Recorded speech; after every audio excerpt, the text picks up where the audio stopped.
Kemudian setelah itu agak gedean dikit pakai bambu, disiramin setiap pagi dan sore, disemprot seminggu 2 kali pakai antibakteri biar tidak ada hama. Maka itu namanya roja. Hasilnya dari itu semua kita berharap subur, ada hasilnya, tidak diganggu hama. Kalau ada rumput yang tumbuh, kata Imam Ghazali, kita cabutin rumputnya agar tidak menjadi hama. Karena bukan tujuan kita tanam rumputnya. Maka itu baru namanya roja. Setelah kita berjuang berdoa. Sama dengan kita sekarang mengharapkan husnul khotimah. Kita hari ini mengharapkan husnul khotimah, kata Imam Ghazali. Kita yang mengharapkan masuk surga Firdaus, amin. Kita yang mengharapkan nanti pada masyarakat bertemu sama Rasulullah, amin. Diminumkan dari telaga atau usahanya beliau, amin. Tapi usaha. Kalau kita sudah seperti ini, kita berusaha mencari tanah yang subur, bercocok tanam dengan bibit yang subur, disiram sehari 2 kali dengan teratur. Ada hama diusirin, dicegah. Maka hasil daripada itu namanya adalah roja, berharap kepada Allah Subhanahu. Tapi kalau belum persiapan, nyari bibitnya salah-salah, disiram juga enggak, dirawat juga enggak, maka itulah yang disebut dengan sumiyah intizarul hamqa wa ghururan. Disebutnya orang bodoh dan disebutnya tertipu. Rojaan tidak sehat. Contoh, tidak bisa menjaga hatinya dengan melakukan akhlak yang jelek. Ketaatan ditinggalkan, 5 waktu saja atau kewajiban dijauhkan. Sadar tetapi tidak mau bertobat, kata Imam Ghazali. Tergila-gila dengan dunia. Dia belum bertobat, melakukan perbuatan dosa, meninggalkan kewajiban, lantas berkata, nanti juga saya insya Allah surga karena Allah Maha Pengasih, Maha Penyayang. Ini disebutnya al-ahmak, kata Rasul. Orang yang bodoh adalah man atba'a nafsahu hawaha wa tamanna Allah. Hadis Imam Tirmizi dan Ibnu Majah. Orang yang bodoh itu adalah orang yang mengikuti hawa nafsunya dan berharap diampunkan oleh Allah. Padahal belum bertobat, kecuali dia sudah bertobat, istighfar 100 kali, minta maaf kalau Allah, wajar. Tapi ini tidak ada dari awalnya dan masih melakukan perbuatan dosa, tapi tidak mau bertobat. Nah ini yang disebut dengan tertipu dengan hayalan kosong atau angan-angan kosong. Jadi para jamaah jangan salah pengertian bahwa orang mendapatkan rahmat Allah syaratnya ada 3 sekurang-kurangnya, sebagaimana dalam Al-Quran.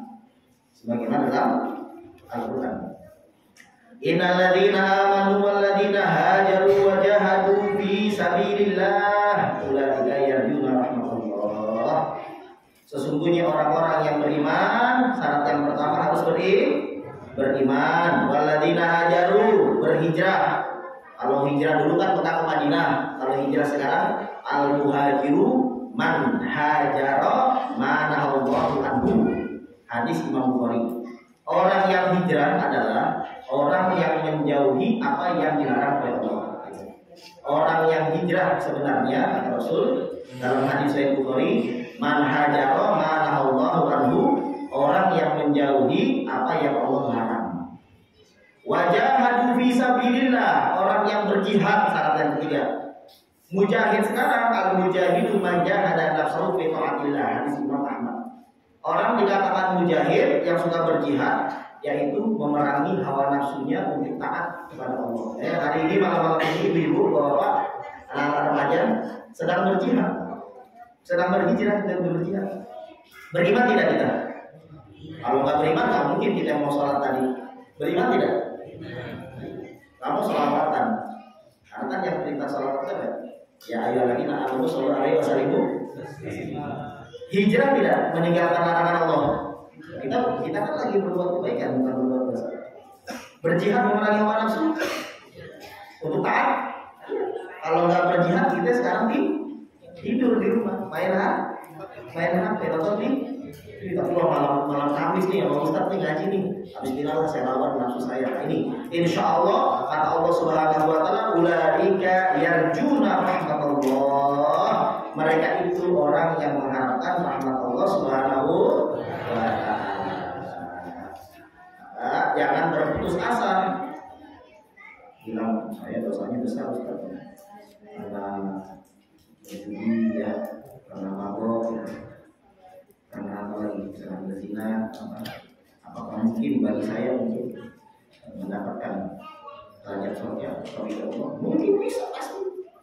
Itulah judul dan materi hari ini adalah berharap atau bahasa Arabnya roja. Segede apapun dosa kita tidak boleh berputus asa. Karena orang yang suka putus asa adalah sifatnya iblis. Dalam Al-Quran dilarang, kata Allah, la taqnatu min rahmatillah. Az-Zumar ayat 53. Quran surah Az-Zumar ayat 53. Jangan pernah berputus asa dari ampunan. Jangan pernah berputus asa dari ampunan Allah.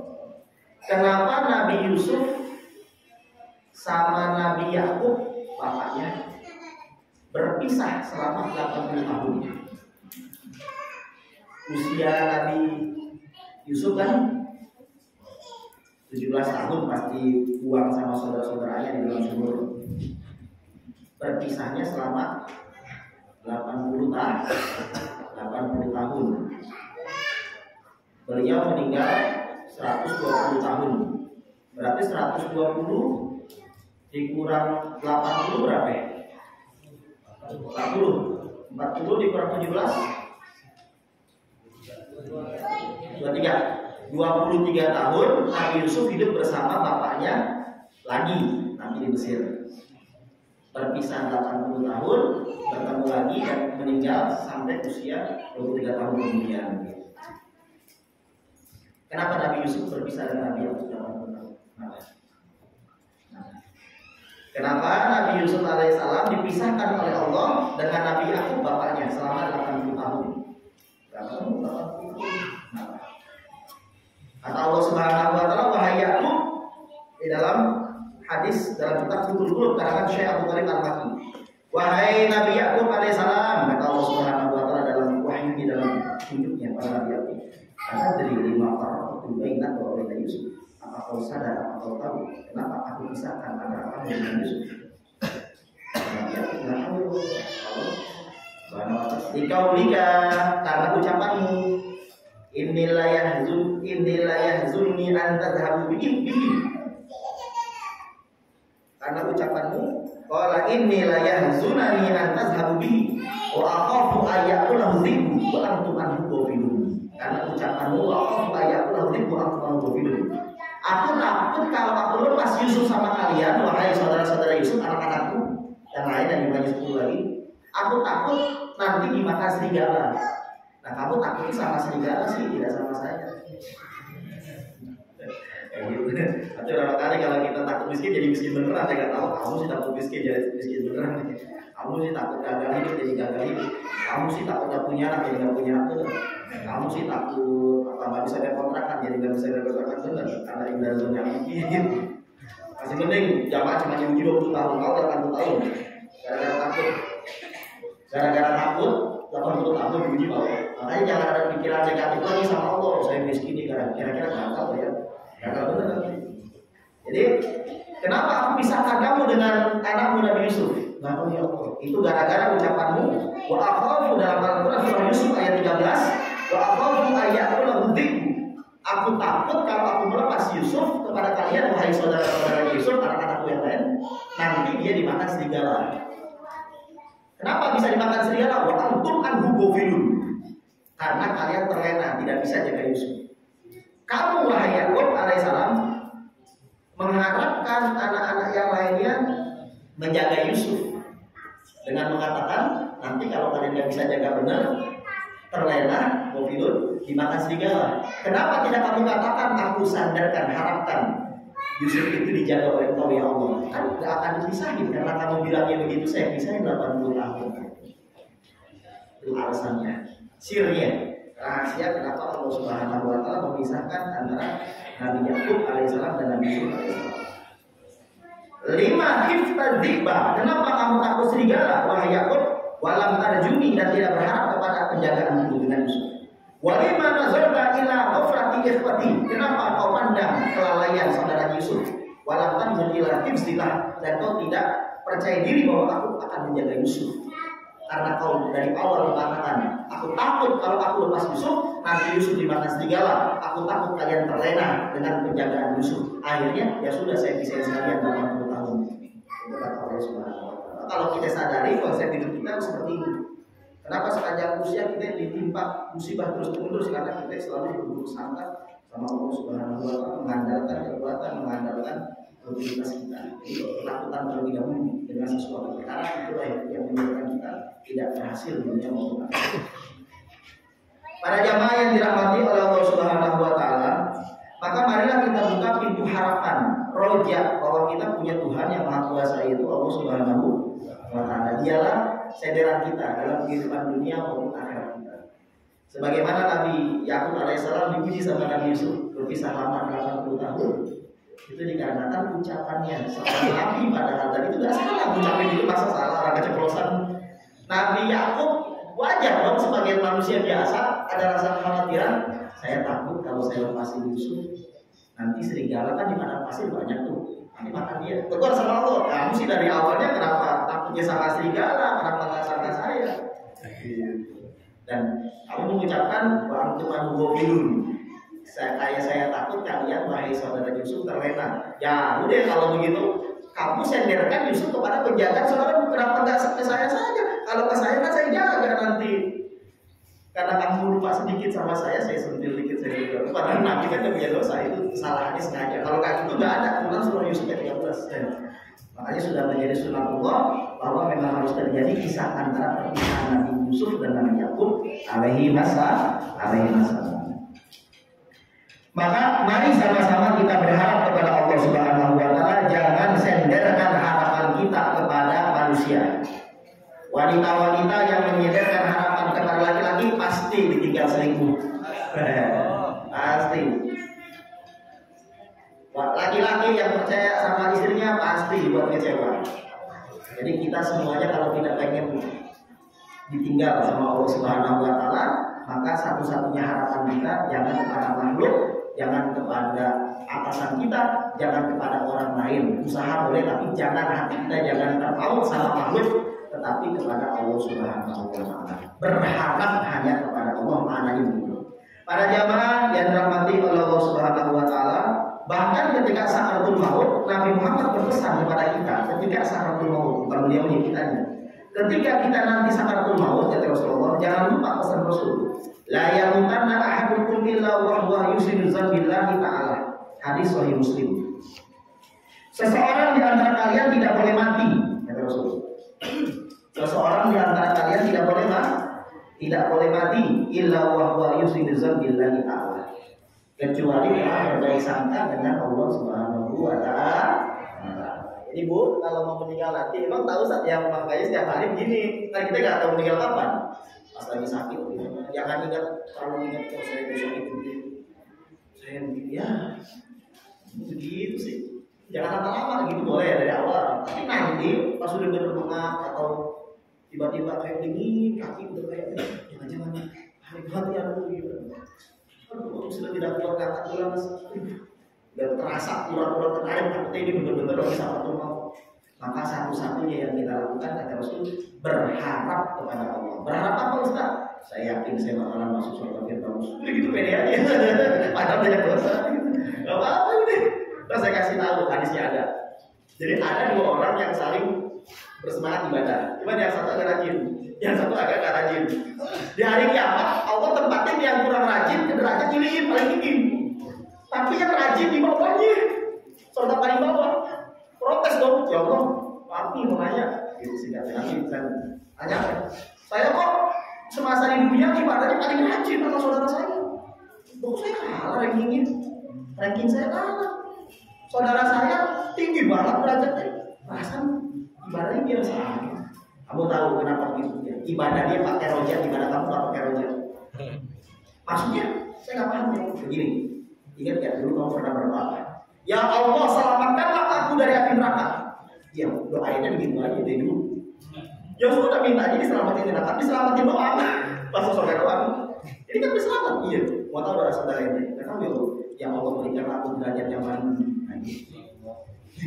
Padahal saya banyakkan dia, tapi gara-gara harapan dia ke saya, doanya nggak tahu tanggung. Ya Allah berikanlah aku derajat yang paling tinggi di sisimu, Firdaus. Makanya dibocorkan kata Rasul dalam hadis Al-Bukhari, kalau kalian minta surga pas al Firdaus, mintanya surga Firdaus. Jangan tanggung. Ini mah gimana sih Ustaz? Yang penting surga enak aja. Ntar kalau dikasih neraka gimana? Jadi kalau minta jangan tanggung. Kita punya Tuhan yang maha pemurah. Bukan minta kos ini kita, bukan minta manusia ini. Kalau manusia dipinta marah, gitu dia. Kita maksud kita, gede banget, gitu ya. 50.000 dikasih balik.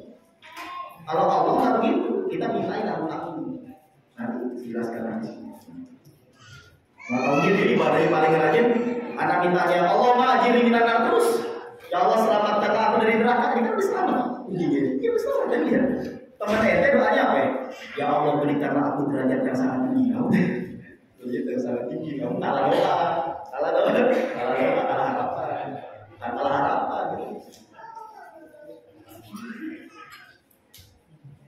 Para jamaah yang dirahmati oleh Allah Subhanahu wa taala, pesan dari Rasulullah sallallahu alaihi wasallam kepada kita dalam hadis sahih Muslim. La yamutanna ahadukum illa wa huwa yusinu dhanna billahi ta'ala. Jangan salah seorang di antara kalian meninggal kecuali berbaik sangka kepada Allah Subhanahu wa taala. Ingat ya Bu ya. Jangan berusaha nanti bikin dosa lagi. Kalau bikin dosa sekarang, nanti pas lagi udah ini, pokoknya saya masih sobat yang bagus. Insya Allah, saya dipesan sama Ustaz, kata Rasul harus menurut saya berbaik sangka ya. Saya tahu saya orangnya, yang wajib aja kadang bolong gimana. Saya punya utang bulan Ramadan belum bayar. Masa muda saya sholat subuh di kesiangan, bolong-bolong, udah tua aja tobat saya. Gimana nih? Nah, itu maksudnya. Jadi kita jangan melihat dosa terus, seolah kita punya Allah yang maha pemarah. Jadi Allah maha pemarah, marahnya kepada orang yang tidak mengakui kekurangan dirinya dan tidak mau bertobat. Tapi kalau sama seorang berdosa, apalagi yang dosanya jarang, tapi dia mengakui kekurangan dirinya, itu kan kita lagi ngaji termasuk Ustaz lagi ngaji, kita nggak ada niat lain kecuali sedang mencari rahmat Allah. Ini salah satu bukti kita mengakui kekurangan diri. Kalau tidak mengakui kekurangan diri ya sudah cukup ibadah, ngapain juga ngajar ngaji atau belajar ngaji begitu kan. Tapi ini bukti pada malam hari ini kita sedang mencari rahmat Allah. Kita merasa tidak puas, tapi tidak puas dengan diri sendiri. Ya, sedang mencari rahmat dari Allah Subhanahu. Harapan agar kita mendapatkan ridha Allah. Para jamaah yang dirahmati oleh Allah Subhanahu wa taala, dalam hadis riwayat Ahmad bin Hanbal dan Ibnu Hibban, Rasulullah bersabda, Allah berfirman, hadis qudsi, Allah berfirman, Ana inda zanni abdi falyazunna bima syaa. Aku tergantung sangkaan hambaku, maka hendaklah mereka menduga kepadaku sesuai dengan apa yang mereka inginkan. Nah, jadi ini hadis umum dunia dan akhirat. Makanya ibu-ibu bapak, saya mau kasih tahu nih, mau kebayar utangnya? Wah bener dong, kita tak bayar. Mau kebayar utangnya? Mau masuk surga? Mau husnul khotimah? Mau permasalahan dunianya diselesaikan oleh Allah? Ketakutan ketika sakaratul maut dalam barzah menjadi tidak takut mau? Harus kita berharap kepada Allah. Zon, dugaan kita kuat bahwa saya yakin ya Allah, apapun yang Allah takdirkan setiap harinya, setiap jam, setiap menit, setiap detik itu sudah yang terbaik dari yang terbaik. Sekalipun secara mata saya itu musibah, tapi saya yakin aja itu yang terbaik.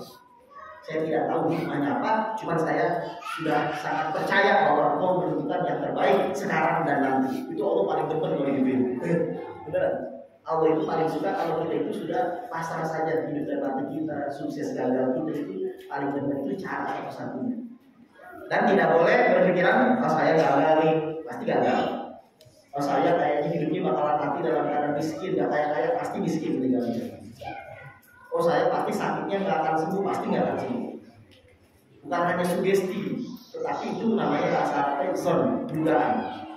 Husnuzon billah, berbaik sangka sama Allah. Jangan belum juga main udah teriak Allah. Di bawah itu sama dengan kita. Kalau kita ada masalah apa, Bismillahirrahmanirrahim, jangan mudah kita menyerah.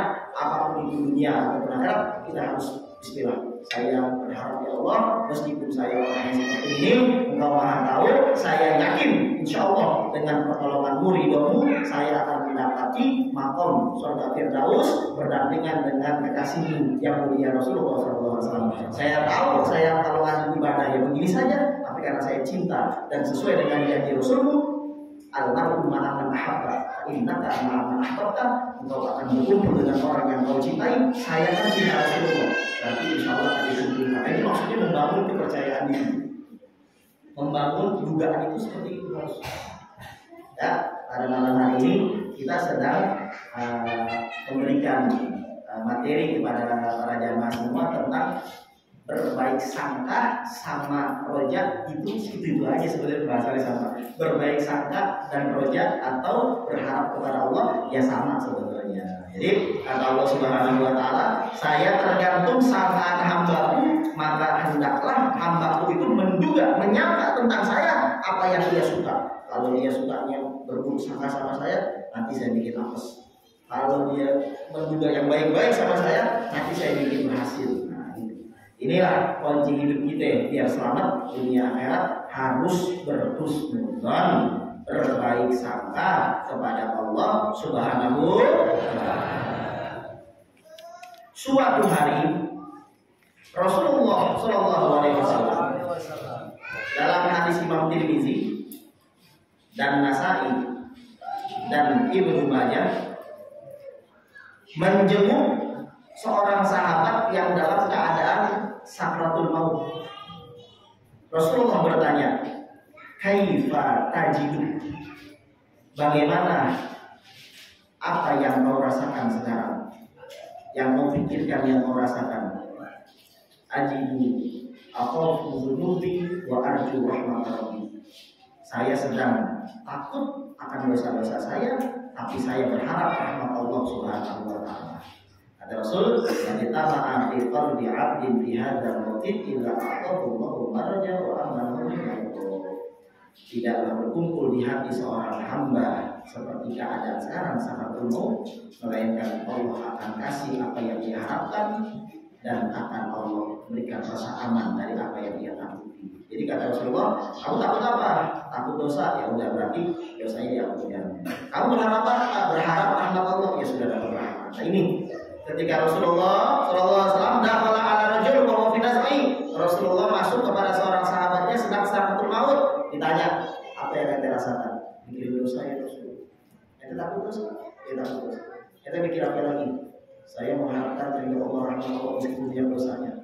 Kata Rasul, tidaklah di hati seorang mukmin berkumpul dua perkara, khauf dan roja, takut dan berharap seperti orang ini dalam keadaan sakratul, melainkan akan Allah kasih apa yang dia harapkan berupa ampunan Allah dan akan Allah berikan rasa aman dari apa yang dia takuti bukan dosa. Jadi inilah makna yang tadi, la yaqutan ahadukum illa wa huwa yusidu billahi azza wa jalla. Para jamaah yang dirahmati oleh Allah Subhanahu wa taala, kenapa Ustaz memilih materi ini? Karena saya yakin semua orang bakalan mati. Ya, ada yang mirip nggak sama kiamat?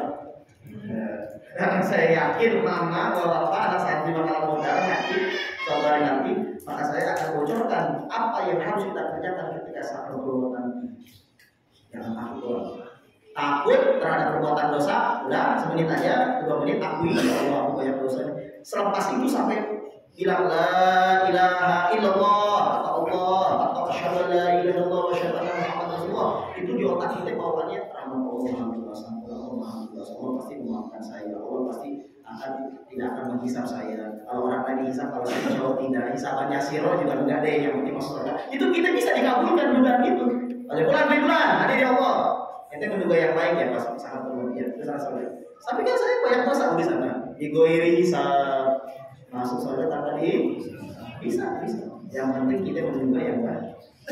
Kenapa? Karena saya yakin, Ustaz yakin semua bakalan meninggal, jadi dikasih materi yang mendekati meninggal. Mendekati meninggal. Sallallahu alaihi wasallam. Dan ini perintah dari Allah Subhanahu wa taala kepada para ustaz nih khususnya. Dalam suatu hadis yang diriwayatkan dalam kitab Fathul Qulub dan dalam kitab Syu'bul Iman karya Imam Baihaqi dan Musannaf Ibnu Abi Syaibah dan Ihya Ulumuddin, suatu hari Allah berfirman kepada Nabi Daud alaihissalam, bapaknya Nabi Sulaiman. Bapaknya Nabi Sulaiman. Wahai Daud, cintai aku. Yang kedua, cintailah orang yang mencintaiku. Yang ketiga, pesan Allah, bikin orang lain mencintaiku. Itu. Wahai Daud, cintailah aku. Jamaah, kita sudah cinta Allah belum? Insya Allah. Yang kedua, cintailah orang yang mencintaiku. Sudahkah ada cinta di hati kita kepada para ulama? Para ulama kira-kira cinta Allah atau benci Allah? Cintailah orang yang mencintaiku, wahai Daud alaihissalam. Kira-kira para ulama mencintai Allah tidak? Rasulullah mencintai Allah tidak? Apa kita mencintai orang yang mencintai Allah? Sudah belum? Sudah. Cinta Rasulullah, cinta para santri, cinta jamaah. Saya juga mencintai jamaah, makanya dalilnya kan saya ngajar ngaji. Kalau bukan karena cinta, nggak mungkin mau ngajar ngaji capek. Gitu. Amin. Kan cinta karena Allah. Cintailah wahai Daud orang yang mencintaiku. Makanya mencintai orang soleh itu perintah Allah, karena disuruh. Cintailah orang yang mencintai. Di rumah lapis Indonesia kita cintai, dia pasti mencintai. Yang ketiga, wahabibni ila khalqi, buatlah aku dicintai di hati makhluk. Kata Nabi Daud, kalau yang pertama ada paham ya Allah, cintailah aku. Cintailah aku, ya saya paham. Maksudnya cintailah aku wahai Daud. Yang kedua, saya paham. Cintailah orang yang mencintaiku, ya saya paham. Yang ketiga saya nggak paham. Bikin orang lain mencintaiku dengan cara apa ya Allah? Dengan cara apa ya Allah? Aku membuat orang-orang mencintaimu ya Allah. Kata Allah, sebutlah kebaikan-kebaikanku. Makanya para ustaz, para jamaah, segala puji bagi Allah, segala apa yang kita rasakan merupakan kenikmatan. Allah itu maha baik, Allah itu tidak jahat, Allah itu maha pengampun, Allah itu sudah memberikan mata, memberikan nikmat ini. Makanya sudah begitu kan Ustaz? Itu karena memang perintah dari Allah. Bikinlah orang lain agar mencintaiku, jangan membenciku. Bikinlah orang-orang untuk bisa mencintaiku. Karena Nabi Daud, bagaimana caranya? Kata Allah, Uzkurni bil hasanil jamil. Sebutlah tentang aku yang baik-baik, yang bagus-bagus. Wazkur alai, sebutlah nikmat-nikmat yang aku berikan. Wa ihsani, kebaikan-kebaikan. Fa'innahum la ya'rifuna minni illa jamil. Karena orang-orang tidak tahu tentang saya kecuali yang bagus-bagus. Jangan Allah itu marah, nanti Allah akan pukul itu, nanti Allah akan mempelek kamu di hari kiamat di mana masyarakat diseret dengan luka kamu. Itu boleh sekali dua kali. Tapi jangan itu terus ceramahnya seolah-olah orang yang mabuk bakalan langsung neraka, yang taatan neraka, yang tidak sholat langsung neraka, yang cewek yang lawan suami langsung neraka. Kapan suaminya? Serem banget kalau begitu, semua orang neraka semua nanti. Maka penting untuk ceramah itu ada takut-takutin karena memotivasi. Jangan takut semua dari awal sampai akhir. Jadi itulah perintah Allah Subhanahu wa taala kepada Nabi Daud alaihissalam. Ada seorang ulama terkenal, temannya Imam Ali Zainal Abidin, kawannya Imam Ali Zainal Abidin, anaknya Sayyidina Husain. Sayyidina Husain yang meninggal di Karbala, yang dipotong lehernya, yang syahid. Anaknya Ali bin Abi Thalib, cucunya Rasulullah, itu punya anak namanya Imam Ali As-Sajjad Zainal Abidin. Bapaknya namanya Sayyidina Husain. Imam Ali Zainal Abidin punya teman sahabat sejati namanya Aban. Aban, jangan diganti rumah.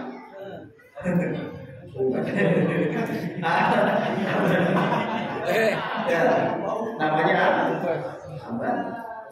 Aban bin Abi Ayyash meninggal tahun 138 Hijriah. Suatu hari pernah bermimpi Aban bin Abi Ayyash. Dalam tidurnya seolah-olah terjadi kiamat. Ditanya, sama Allah Subhanahu wa taala. Ada suara tapi tanpa zat. Kenapa kau sering menceritakan kepada orang-orang tentang bab roja? Jadi ceritanya Aban bin Abi Ayyash kayak Ustaz sekarang ini sering menceritakan bab roja. Allah berfirman begini, Rasul bersabda ini tentang rahmat Allah. Kenapa kamu sering sekali menyebut harapan ke Allah, rahmat Allah? Kata Aban bin Abi Ayyash, saya ingin membuat engkau dicintai oleh makhluk-makhluk. Kata Allah Subhanahu wa taala, "Ghafartu laka, aku telah mengampuni dosamu." Jadi para jamaah yang dirahmati oleh Allah Subhanahu wa taala, materi pada malam hari ini jangan cuma mentok di jamaah, sampaikan lagi ke orang lain. Sampaikan lagi ke temannya yang bandel. Sampaikan lagi ke orang-orang yang jauh dari majelis taklim, yang jauh dari masjid, yang jauh dari pesantren, yang jauh dari para ustaz, yang mereka hidupnya nggak terarah. Sampaikan kepada mereka, sejauh apapun mereka jatuh, Allah masih mau menerimanya. Maka bukan hanya menerima, akan memasukkan ke dalam rahmatnya, bahkan bisa mengalahkan orang yang terlebih dahulu taat, yang telah bisa terdahulu yang taat terlebih dahulu dengan izin Allah Subhanahu wa taala. Para jamaah yang dirahmati oleh Allah Subhanahu wa taala, ada cerita juga. Kata Imam Ghazali, ada seorang ulama terkenal namanya Yahya bin Aksam yang meninggal tahun 242 Hijriah. Beliau guru ngaji, kiai, masa kitanya, ahli hadis, bernama Al-Imam Yahya bin Aksam yang meninggal tahun 242 Hijriah. Al-Imam Yahya bin Aksam dimimpiin oleh kawannya. Ditanya sama temannya, Imam Yahya bin Aksam, apa yang Allah lakukan terhadapmu? Oh begini, setelah saya meninggal, saya dihadapkan oleh Allah Subhanahu wa taala. Saya dikatain, ya Syekh Khossu, wahai kiai yang jelek. Wahai kiai yang jelek. Kiai yang jelek, oh kiai jelek. Wahai ustadz yang jelek. Bukan jelek mukanya, sifat aslinya tahu kan? Ya Syekh Khossu. Bahasa kiri, wahai santri yang buruk gitu. Wahai santri yang buruk, wahai ustadz yang buruk, wahai kiai yang buruk. Oh, langsung terbiru. Orang nggak tahu. Udah meninggal ini. Ya Syekh, wahai kiai yang buruk, fa'ada. Ente ngelakuin ini. Ini juga di depan orang kan bagus. Tapi kan rahasia itu kan sama orang yang tahu. Ketakutan juga. Fatwa dari Nabi, ya Allah, aku takutan juga. Terus pinternya Yahya bin Aksam udah meninggal masih bilang begini di hadapan Allah, dalil bahwa di alam barzakh otak kita gak hilang, masih bisa hafal Quran, hadis dan sebagainya. Di alam barzakh dia ngomong ini. Ya Rob, wahai Tuhanku, maha kaza, kudis Tuhannya. Kayaknya rasa-rasanya gak seperti ini. Aku meriwayatkan hadis dari engkau. Kan kau bilang ke saya, ya Syekh Khossu, wahai guru yang jelek, kamu ngelakuin ini yang juga udah ketakutan masih bisa merayu. Ya Allah, perasaan dulu pas masih hidup, kata Yahya bin Aksam, saya pernah meriwayatkan hadis qudsi tentang dirimu, tapi gak seperti ini. Coba seperti apa disebutkan? Begini, Haddatsana Abdul Razzaq, udah meninggal masih hafal. Haddatsana Abdul Razzaq an Ma'mar an Zuhri an Anas an Nabi sallallahu alaihi wasallam an Jibril anak akulta. Hadis qudsi ini. Jadi dia dulu ngaji kayak Ustaz nih. Dari kiamat nanti orang meninggal nih, dimimpiin sama Rehan. Gimana ya Allah ngelakuin antum saat antum sudah meninggal? Oh, ada dikatain sama Allah. Wah, Syekh Khossu, guru yang jelek, nggak kelakuan. Anda bilang kepada Allah, perasaan bukan seperti ini. Aku meriwayatkan hadis ke jamaah. Coba kata Allah kancing.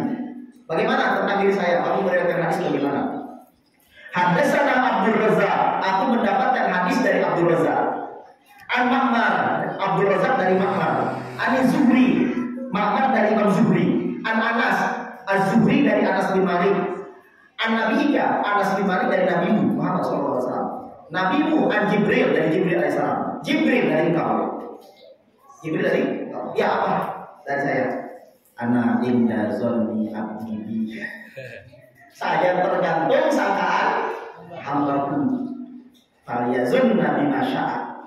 Sangkalah terserah hambaku terhadap aku. Wa kuntu azunnu bika ayatu azimani. Dari dulu sampai sekarang aku mengira engkau tidak akan pernah mengazab saya. Oh ya sudah, kata Allah Subhanahu wa taala. Saudara Jibril, Jibril benar. Saudara Nabi, Nabi benar.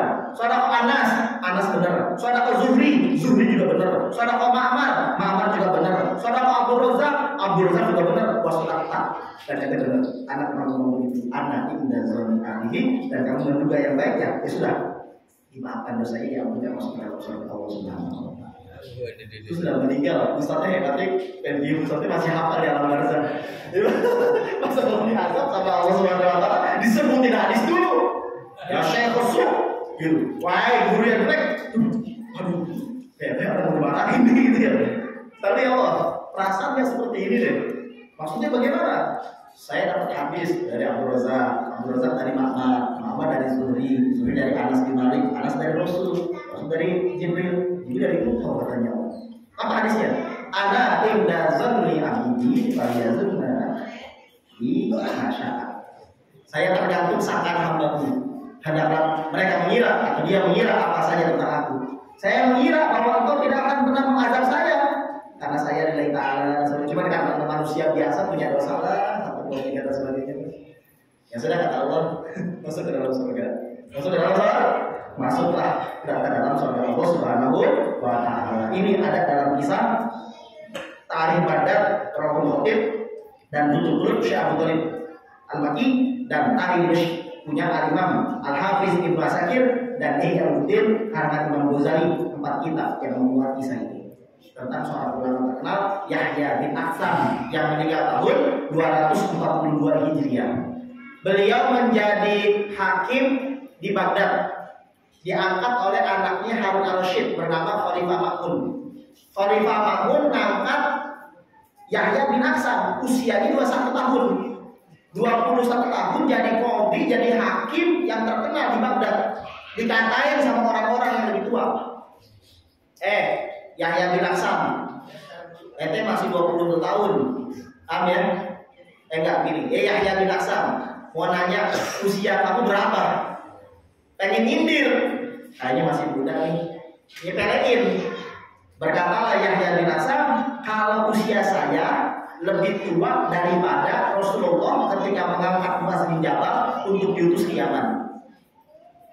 Usia saya lebih tua dari Attab bin Asim ketika diutus oleh Rasulullah untuk menjadi pemimpin di Mekah. Maksudnya apa?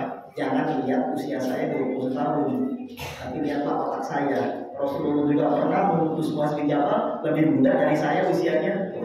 Jadi kata Ibnu Abbas berkata, ciri-ciri Allah memberikan kebaikan kepada seseorang adalah dikasih ilmu agama ketika masih mudanya. Berkatalah Abdullah bin Abbas radhiyallahu taala, ciri-ciri Allah menghendaki kebaikan kepada seorang hambanya melebihi yang lainnya, melebihi manusia lainnya, Allah akan kasih masa muda orang tersebut paham akan ilmu agama bukan di tuanya, di mudanya. Zaman cewek yang itu kan terlanjur telat daripada sama sekali, udah telat mudanya telat, tuanya telat. Jadi kata Abdullah bin Abbas radhiyallahu taala, ciri-ciri Allah menghendaki kebaikan kepada seorang hambanya, Allah akan kasih kepada hamba tersebut ilmu yang sangat tinggi tentang agama di masa mudanya, bukan tuanya. Jadi kalau masih muda, apalagi 40 tahun ke bawah masih muda disebutnya. Kalau Arab itu 40 tahun muda, bukan 25 tahun. Tapi sudah punya ini, sudah ini sering ngaji, ya itu alamat insyaallah alamat.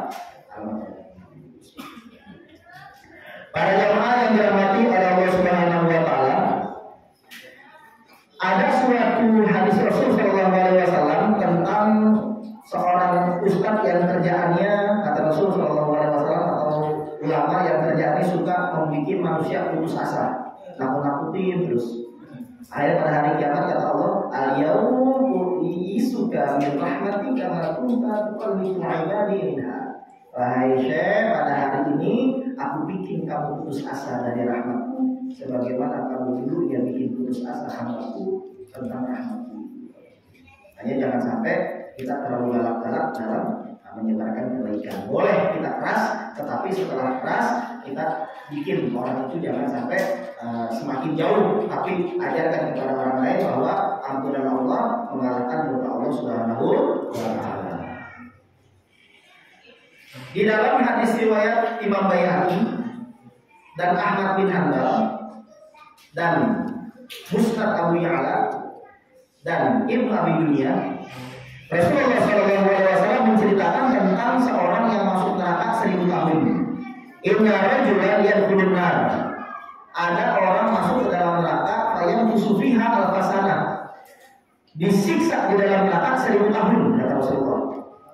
Yunadi ya Hanan ya Mannan, ya Hanan ya Mannan, ya Hanan ya Mannan.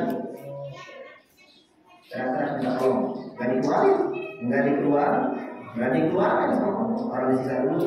Tidak dikeluarkan oleh Allah setelah 1000 tahun. Ini orang manggil-manggil terus, ya Hanan ya Mannan, wahai Allah yang Maha Penyantun, wahai Allah yang Maha Pemberi. Terus wahai Allah yang Maha Penyantun, wahai Allah yang Maha Pemberi, minta tolong. 1000 tahun dikeluarin sama Allah Subhanahu wa Ta'ala. Ya Jibril, coba pergi ke orang tadi. Ngapa-ngapain dia manggil-manggil terus. Idhab ya Jibril, ini abdi. Pergi wahai Jibril ke orang tadi, ambil, hadap kaki saya. Saya ini begini. Wahai Jibril dibawa. Ayo kifu ala rabbi, dikasih jahat Allah. Kata Allah Subhanahu wa Ta'ala, para wajib dan makanan. Gimana rasanya makan? Enak? Syar ya Allah. Syar kalau makan nggak enak ya Allah. 1000 tahun ini lama. Tidak enak ya Allah. Nggak enak ya dia. Jibril, rudduhu ila makani. Kembalikan hambaku ini ke tempatnya lagi, ke neraka.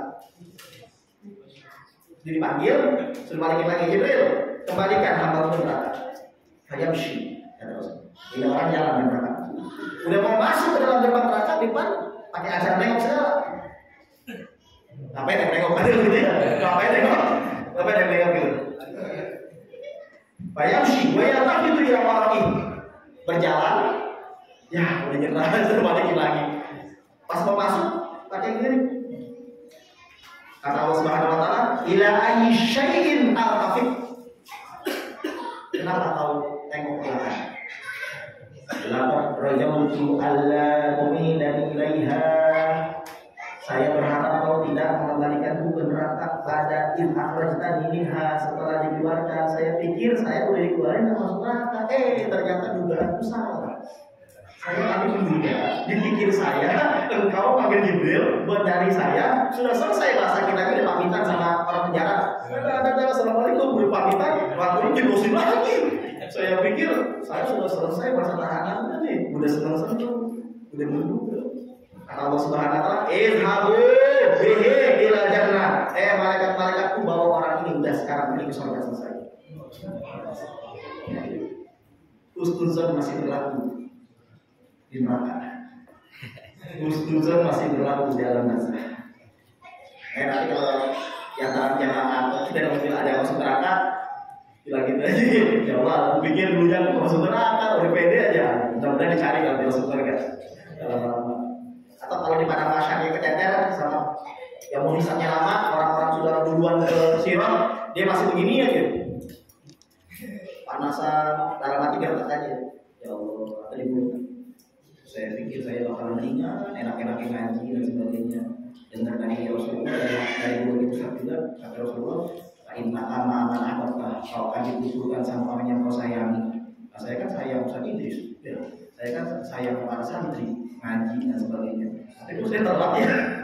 Saya kok orang lain belum masuk saya. Insya Allah dengan kepercayaan zon seperti itu masuk. Di otak kita kayak gitu. Banyak sekali bahwa kemampuan seorang hamba dalam memahami Al-Quran, hadis, ilmu tidak copot sekalipun rohnya terlepas dari badannya. Masih bisa, bukan bernegosiasi, masih bisa untuk meminta ampunan Allah sekalipun nanti sudah sampai dalam barzakh dan neraka. Ini ada hadisnya. Itu hadis riwayat Ahmad bin Hanbal, Ibnu Abi Dunya, Al-Baihaqi, Abu Ya'la. 4 ulama plus Ihya Ulumuddin jadi 5. Ahmad bin Hanbal dalam musnadnya, Ibnu Abi Dunya, Abu Ya'la dalam musnadnya, Al-Imam Baihaqi dalam Syu'ul Iman, Al-Imam Ghazali dalam kitab Ihya Ulumuddin tentang seorang hamba kata Rasul yang disisa di alam neraka 1000 tahun dikeluarkan oleh Allah gara-gara bilang ya Hanan, ya Manan, ya Hanan, ya Manan, dikeluarin ditanya doang, gimana rasanya? Enak gak? Gak enak ya Allah, ayo bilang udah balikin lagi Jibril. Pengen nanya doang Allah. Enak gak neraka? Gini, gak enak ya Allah balikin. Pas udah mau nyebut, pakai acara nengok. Kenapa nengok? Tadi saya pikir pas saya mau dikeluarin, saya pikir saya setelah dikeluarkan tidak dimasukin lagi. Ya ternyata dugaan saya salah. Oh enggak salah. Masukin semuanya. Tadi kan dipanggil Jibril, tapi di ujung hadisnya bukan Jibril. Izhabu bihi ila jannah, dipanggil semua malaikat. Malaikat tuh dicopotnya orang pergi di surga. Jadi banyak malaikat yang ngantri di surga. Sallallahu alaihi wasallam. Makanya Bu, mau dikasih tahu nggak orang alim sesungguhnya? Ustaz sebenarnya mau tahu nggak? Kalau di kampung kita pengen tahu ciri-ciri dia ulama benar atau nggak, mau tahu nggak? Iya, maksudnya ulama benar, ulamanya paham banget ilmu agama atau baru cetek? Mau dikasih tahu nggak? Biar nggak salah diri ustazah atau guru mau kasih tahu. Kata Ali bin Abi Thalib, bukan hadis tapi ucapan beliau. Innamal alim, sesungguhnya yang disebut orang alim adalah alladzi la yuqannitun nasa min rahmatillah ta'ala wa la yu'minuhum min makrillah. Sesungguhnya yang disebut orang berilmu, dia tidak suka membuat orang putus asa dari rahmat Allah, dan sebaliknya tidak pula terlalu membuat orang lain merasa aman dari murka Allah. Jadi pertengahan, ceramahnya tidak terlalu dikit-dikit langsung ke kafir, neraka, ini, dan sebaliknya tidak suka gampang, Allah maaf, nggak apa-apa, tapi mabuk aja, nggak begitu, enak aja mana ada usah begitu, tenang. Jadi pertengahan, diancam dulu, dulu dikasih dalil yang keras-keras, nanti ujung-ujungnya ceramah selanjutnya atau di hari itu dibikin dulu. Jadi ceramahnya kalau dilihat materinya terkadang serem tentang barang haram, tentang neraka, tentang barang haram, tentang barang syubhat, tentang dosa mencuri, tentang dosa ini.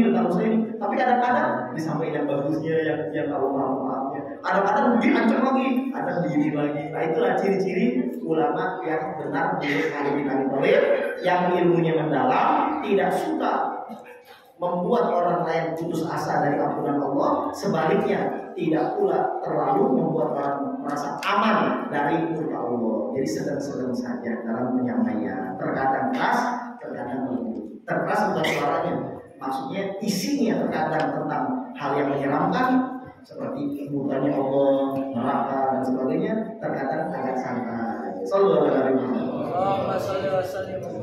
Para jamaah yang dirahmati oleh Allah Subhanahu wa taala. Menurut orang Baghdad atau orang Irak, satu-satunya dalil dalam Al-Qur'an yang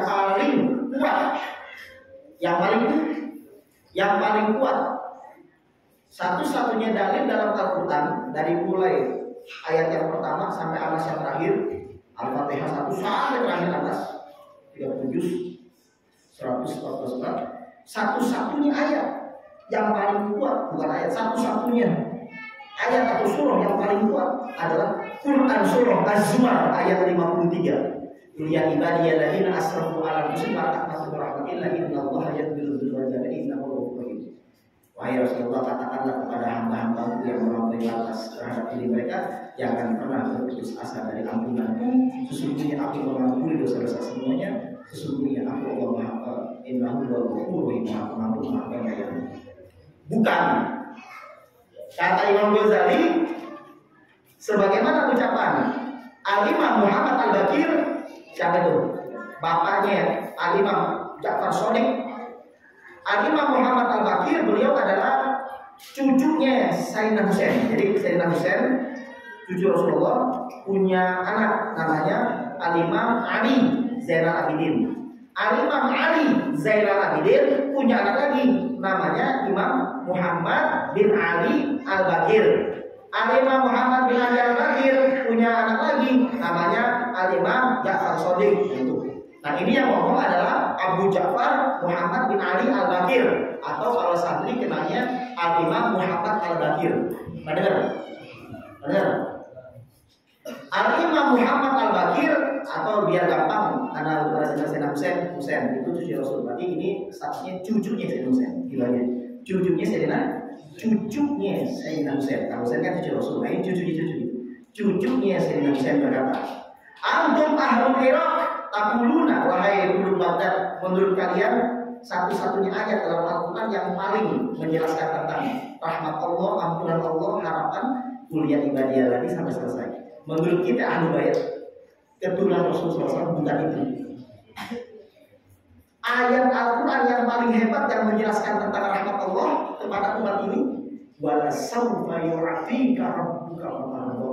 Quran surah Al-Duha ayat 5. Itu yang paling hebat. Baru yang kedua Az-Zumar ayat 53. Jadi kalau mau ceramah santri tentang roja atau rahmat Allah atau harapan kepada ampunan Allah, kasihnya adalah jangan cuma Az-Zumar ayat 53, tapi Al-Duha ayat 5. Quran surah Al-Duha ayat 5.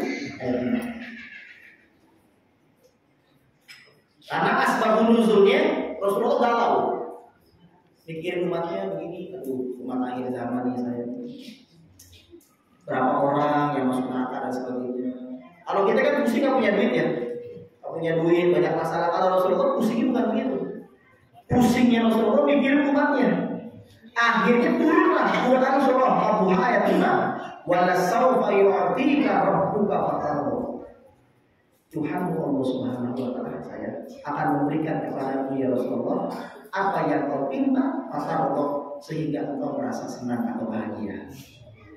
Kata ahli tafsir dalam kitab Iyadudin, berkata ahli tafsir, la yarda Muhammadun wa ahadun min ummatihi finnar. Rasulullah tidak akan pernah merasa ridha kalau ada satu umat yang masuk dalam neraka.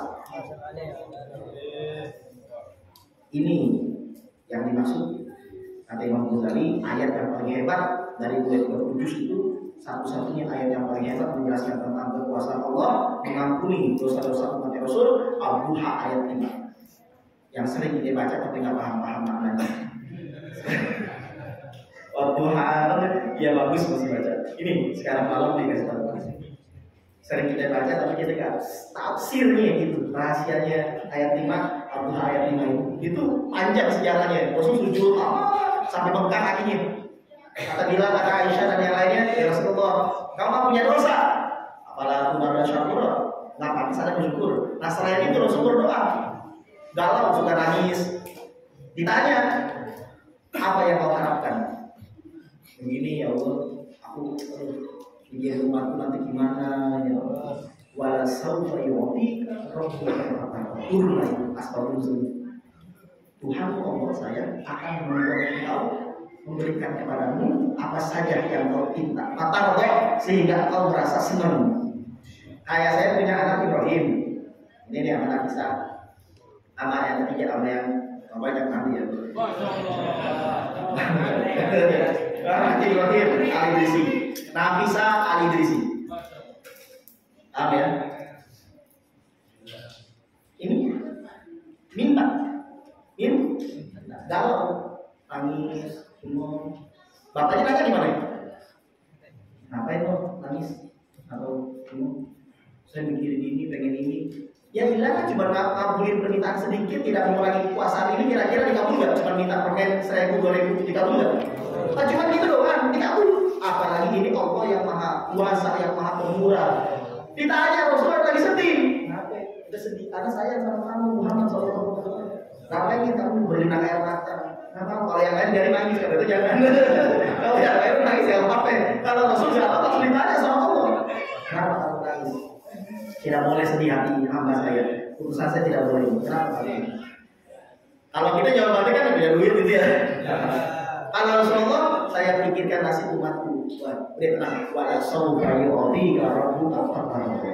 Itu dijanjikan oleh Allah Subhanahu wa taala. Tuhanmu Allah Subhanahu wa taala dia yu'tika akan memberikan kepadamu ya Rasul. Siapa yang dia? Rabbuka, Tuhan saja. Maka sehingga hatimu merasa senang. Bagaimana hati Rasul merasa senang? La yarda Muhammad, kata para ulama. Rasulullah tidak mungkin merasa senang wa ahadun min ummatihi finnar, kalau ada satu umat yang masuk dalam neraka. Hadis riwayat Imam Ad-Dailami dan Imam Khatib dalam kitab Al-Isul Al-Syarih. Para jamaah yang dirahmati oleh Allah Subhanahu wa taala. Dalam hadis riwayat Imam Al-Bazzar, Rasulullah pernah bersabda, "Hayati khairun lakum wa mauti khairun lakum." Hidupku baik bagi kalian, wahai sahabatku. Wa mauti, tenang, jangan sedih. Kalau saya mati, wafat, sudah tidak ada, khairul lakum, baik pula bagi kalian. Amma hayati, kata Rasul, adapun kalau saya hidup, makanya saya bagus adalah fa'asunul lakum sunan wa usyarikul lakum syara'u. Saya masih bisa ngajarin kamu sunnah-sunnah, syariat-syariat Islam. Engkau bisa berbicara sama saya, tanya, saya bisa menjawabnya. Makanya hidupku bagus bagi kalian. Wa amma mauti, kalau saya sudah meninggal dunia, kata Rasul, masih bagus. Fa inna a'malakum tu'radu alayya. Amal perbuatan kalian, wahai umatku, sahabat-sahabatku, sampai umat akhir zaman, tu'radu alayya, dikasih lihat kepada saya pada hari Jumat. Dalam hadis yang lain, fama ra'aitu minha hasanan, kalau aku lihat yang bagus-bagus, oh santri Imam Ghazali lagi sholawatan, oh santri Imam Ghazali sedang berbicara tentang saya, Rasulullah. Oh santri Imam Ghazali sedang ngaji kitab Ihya. Oh santri jamaah Imam Ghazali, bapak ibu pada malam Kamis sedang menyanjung Allah, pakai saat Allah, membicarakan nikmat Allah, membicarakan kebaikan Allah. Kalau saya menemukan hal yang baik pada umatku, hamdulillah alaihi, saya berterima kasih kepada Allah. Makasih ya Allah, alhamdulillah ya Allah, telah memberikan mereka petunjuk hidayah. Rasul memiliki pujian Allah, makasih Allah, terima kasih Allah. Kalau bagus, tak dulu.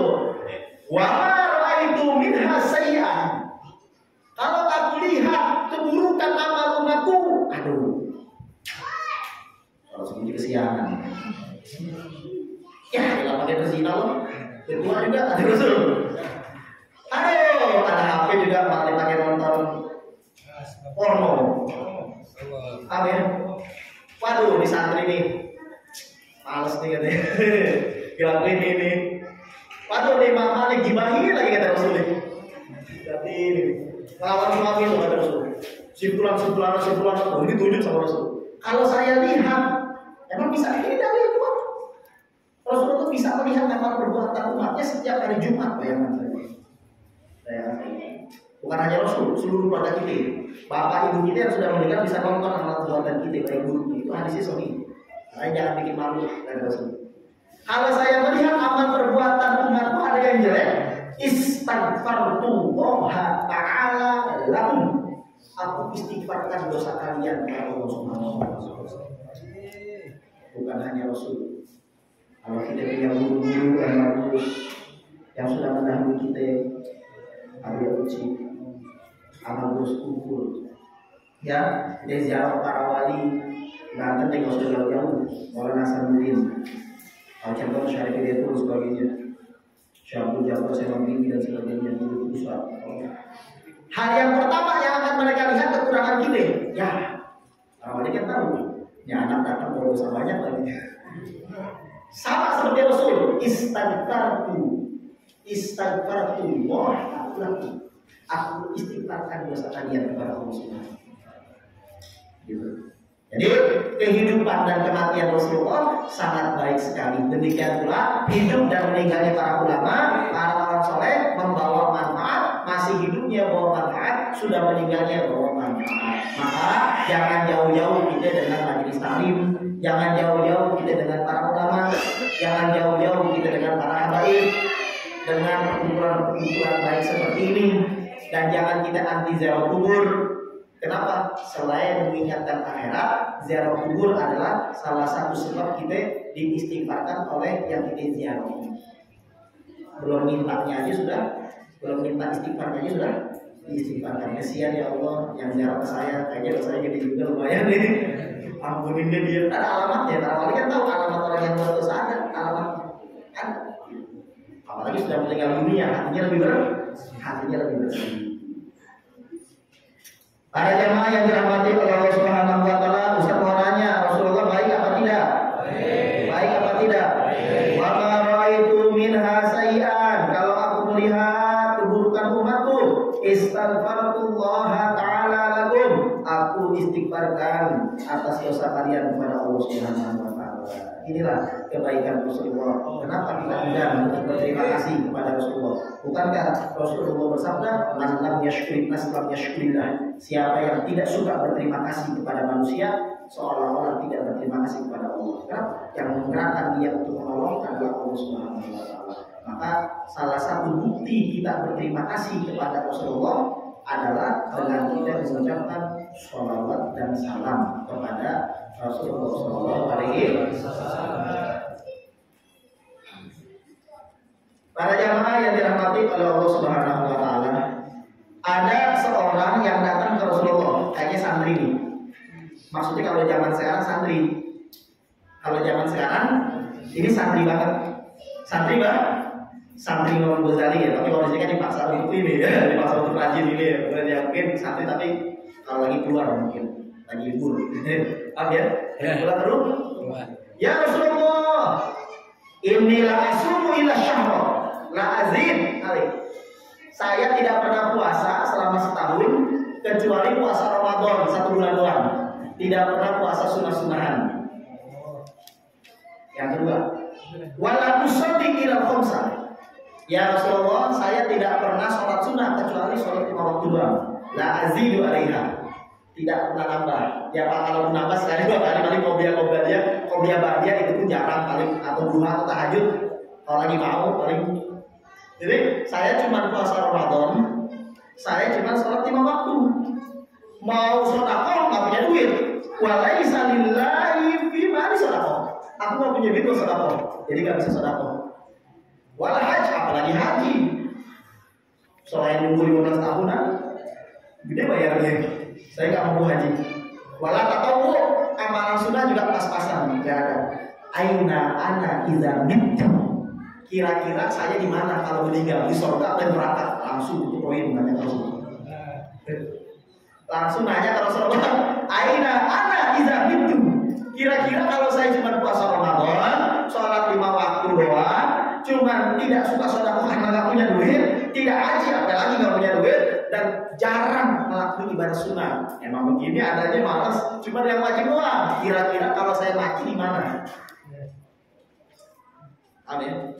Surga dengan 3 syarat. Surga dengan 3 syarat. Surga dengan 3 syarat.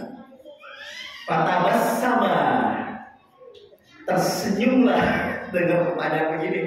Fatabassama Rasulullah SAW.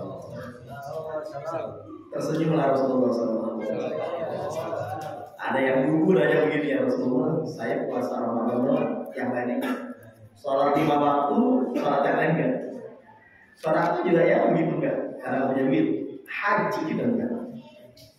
Amalan sunnah juga jarang, enggak. Di mana saya kalau saya meninggal, neraka atau surga? Fatabassama Rasulullah. Tersenyumlah Rasulullah Sallallahu Alaihi Wasallam. Waqala, kata Rasulullah Sallallahu Alaihi Wasallam, "Na'am, ma'i." Ya, kau bersama saya. Aduh, aja cuma begitu doang. Kan gak ada amalan sunnah, Pak. Tapi dulu ada lagi tambahin syarat 3. Kalau jamaah nggak pengen amalan sunnah bisa kayak begini, tapi 3 syarat ditambah. Kalau kita malas ngelakuin ibadah sunnah, cuma yang wajib, kita bisa sama Rasul, sebagai pendahulu, cuma tambahin 3. Nah, ya, kau akan bersama saya di surga. Saudara bebas. Ida syarat 3. 1. Hafizta qalbaka, kau jaga hatimu. Kau jaga hatimu. Minas main dan dosa. Kau jaga hatimu dari dosa. Yang pertama, al-ghil, dendam. Kau tidak boleh menyimpan dendam kepada seorang pun. Wal hasad, yang kedua, iri hati. Wajar nggak cara beli mobil, jangan-jangan boleh nyepet gitu. Kalau biar dulu. Pokoknya kalau ada tetangga kita beli apa itu panas hati kita ya. Tapi kalau ibu-ibu pesantren Ghazali bawa ke sini biasa aja. Harusnya itu yang boleh iri. Jadi kata Rasul, ya di surga sama saya. Syaratnya 3. Yang pertama, kau jaga hatimu. Kau jaga hatimu. Hafiz kau jaga hatimu. Minasnya dari 2 dosa. Dari 2 dosa. Al-ghil wal hasad. Dendam dan iri hati tidak boleh ada di hati kamu. Kalau kamu pengen bersama saya, saudara. Al-ghil, dendam. Wal hasad, dan iri hati. Yang kedua, walisanaka, kau jaga lidahmu. Minas natain, dari 2 dosa. Al-ghibah wal kadhib. Ghibah atau gosip, ngomongin orang. Wal kadhib, dan berbohong atau berdusta. Yang terakhir, kalau kau pengen saya sama saya di surga, wa ainaika minas natain, kau jaga matamu dari 2 dosa. Yang pertama, an-nazar ila ma haramallah, melihat yang Allah haramkan. Ada cewek montok dikit dipandang sama dia. Gila, sayang tuh ada dia tuh. Atau lewat HP. Barang bagus. Atau ya apa pacarnya, waduh sayang nih. Atau cewek melihat cowok juga, waduh sayang kacau nih orang nih. Ya, bewok. Atau cowok poster ceweknya di print, digedein. Atau cewek nonton pop Korea. Pokoknya matanya nggak bisa dijaga dari yang melihat yang haram. Amrot. Itu nggak bisa sama Nabi. Karena kurang ibadahnya, kecuali pakai ibadah sunnah. Kalau Nabi ini kan dia ngambil kekurangannya. Kata Rasul bisa ditambal, cuma 3 syaratnya. Ya, yang ketiga, kau jaga matamu dari perlakuan 2 dosa. 1, dosa haram yang Allah haramkan, memandang. Dan yang kedua, wa antazdariya bihima musliman. Tidak boleh kamu memandang rendah seorang muslim pun. Dakhalta ma'iyal jannah. Kalau bisa seperti ini, kau akan masuk surga bersama dengan saya di Firdaus. Syarat yang terakhir, jangan pandang remeh seorang Islam pun. Seorang ustaz jalan, bajunya 2, imamah, pakai sorban 10 meteran. Ketika duduk di depan, dia memandang meskipun gak begini tangannya, pura-pura tawadhu begini, tapi hatinya memandang saya lebih alim dari kamu, saya lebih takwa dari kamu, saya lebih soleh. Sekalipun benar, sebenarnya sekalipun benar jati dirinya, maka pasti dia direndahkan oleh sang Maha. Tidak masuk dia, ya. Ya, jadi jangan memandang rendah. Ada orang yang mabuk, kita boleh mengingkarinya, harus amar ma'ruf nahi munkar, nggak setuju. Tapi jangan begini, mabuk tuh masih solehan nih. Ada nggak mabuk loh, keren. Meskipun nggak diucapin, tapi di hati kita memandang rendah orang Islam, entah rendah dosanya, entah rendah dia karena miskin, entah rendah karena dia hitam, entah rendah karena dia gendut, kurus, pesek, atau dia bau, atau karena dia miskin, atau karena dia tidak semakom sederajat sama kita, kerjaan biasa. Kita pandang rendah dari status sosial, dari status duitnya, dari rumahnya jelek. Kita pandang rendah, cuma pandang rendah doang. Pakai hati pandang rendah, ada unsur penghinaan sekalipun tidak diucapkan, ada penyepelean di hati kita. Itu dia, nggak maksud. Maka jangan pernah kita memandang rendah orang lain. Sebaliknya, kita anggap dia lebih hebat daripada kita. Jadi ini jamaah. Wajah rajulun ila Nabi sallallahu alaihi wasallam. Ada seorang datang ke Rasulullah. Maka berkata, "Ya Rasulullah, wahai Rasulullah, inni la asumu ila syahra, la azim alai." Aku tidak puasa selama setahun sebulan doang, Ramadan. La azim alai, enggak bisa nambah. Itu doang. Wala usolli ila khums, aku tidak sholat kecuali yang 5 waktu. La azir alaiha, nggak bisa tuh ditambahin. Sunah-sunahan nggak. Paling bertahan sebentar lah bahasa kitanya ya. Lagi rajin tahajud begitu nggak lagi misalnya. Duhanya lagi ya. Model-model dari sebagian di antara kita yang mungkin ada. Walai salillahi bima sedekah. Mau sedekah nggak punya duit, akhirnya sedekah. Wala haji, saya nggak pernah haji, punya duit. Haji gimana? Umroh gimana? Wala tatawu, ibadah sunnah saya tidak suka. Bukan tidak suka gimana? Males. Kira-kira kalau saya mati, tempatnya di mana? Nabi tahu yang mau ditanya apa dia bukan tempatnya. Tapi bisa nggak saya sama engkau ya Rasulullah gitu? Makanya kata Rasulullah, bisa dan pertama iya jannah. Kau masuk surga bersama saya, tapi syaratnya ada 3. Yang pertama, idza hafizta qalbaka, kamu jaga hatimu. Jaga hati bagaimana? Minas tatain dari 2 dosa. Al-ghil wal hasad. Dendam dan jaga iri hati. Yuk, Bapak, saya mau nanya jujur, ada nggak satu orang yang ibu benci di dalam hati sampai najis suci saya tidak bakal mau berhubungannya? Ada kan? Jangan capek beneran. Meminta keredoan sama makhluk mustahil. Seperti Luqman Hakim sama anaknya. Naik keledai, Luqman Hakim, anaknya jalan, kata orang-orang, bapak tak sayang anak, kurang ajar bapak. Apa? Naik anak itu jalan. Wah, kamu naik, saya jalan. Baru jalan sebentar, anak tidak tahu diri, tak berbakti sama orang tuanya. Kenapa? Kata orang yang lain, masa anaknya naik motor, masa kita naik keledai, bapaknya suruh jalan. Atau Luqman Hakim, kalau gitu kita naik dua-duanya, kamu di belakang saya berang. Atau orang itu Luqman Hakim sama anaknya kurang ajar. Kenapa? Nyiksa hewan keledai yang kecil, kita yakin 2 orang. Ya, oh sudah kalau begitu kita tuntun aja nak, dituntun tuh. Baru jalan sebentar kata orang bodoh punya keledai gak kita yakin. Kata Luqman Hakim, lihat, betul ya. Itulah manusia. Kita ngelakuin apa saja bakalan salah. Kita ibadah atau jangan karena manusia jalan bismillah. Selama kita tidak bertentangan dengan syariat Islam. Jadi meminta orang semuanya ridho dengan perlakuan kita mungkin